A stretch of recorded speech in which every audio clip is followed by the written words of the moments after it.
నేను మా ఆయన షాపింగ్కి అయితే వచ్చేసాము. మా పిల్లలిద్దరికి కొత్త బట్టలు తీసుకోవడానికి. మా అద్దెమ్మకైతే ఒక లంగా జాకెట్ అయితే వేసి చూశాను, సైజు సరిపోతుందా లేదా అని. కొంచెం పెద్దది తీసుకుంటున్నాను, బికాజ్ లంగా జాకెట్లు అయితే రోజు వేయం కదా, అకేషన్స్కి వేస్తాం కాబట్టి కొంచెం పెద్ద సైజ్ అయితే తీసుకున్నాను నేను.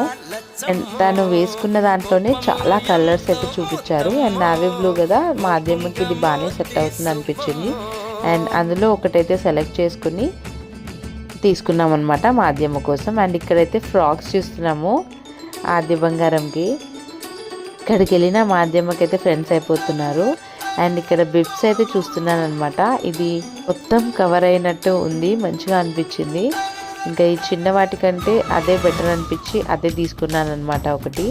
అండ్ మా అద్దెమ్మ షాపింగ్ అయితే కంప్లీట్ అయిపోయింది. దాని తర్వాత మా తేజాంశ్ బంగారంకి అయితే చూస్తున్నాను అనమాట ఇక్కడ కుర్తాస్. ఇంకా మా తేజాంశ్కి కూడా తీసుకున్నాక అక్కడ టెడ్డీ ఉంటే టెడ్డీని చూస్తుంది మా ఆద్యమ్మ. ఇంకా కాసేపు ఆడిపించాను. ఇంకా ఫైనల్లీ మా ఇద్దరు పిల్లలదైతే షాపింగ్ కంప్లీట్ చేసుకుని వచ్చేసామన్నమాట. అండ్ షాపింగ్ అయిన తర్వాత ఇంకా మా హస్బెండ్ అయితే పక్కన మిఠాయి సత్యనారాయణ మిఠాయి బండార్ దగ్గర అయితే తిందామని ఆగామన్నమాట. ఇంకా అక్కడైతే మేము పావ్ బాజీ అండ్ చోలే భటూరే అయితే ఆర్డర్ చేసాము. ఇటు సైడ్ ఎప్పుడు షాపింగ్కి వచ్చినా మేము షాపింగ్ అయిపోయాక ఇక్కడే తింటామన్నమాట.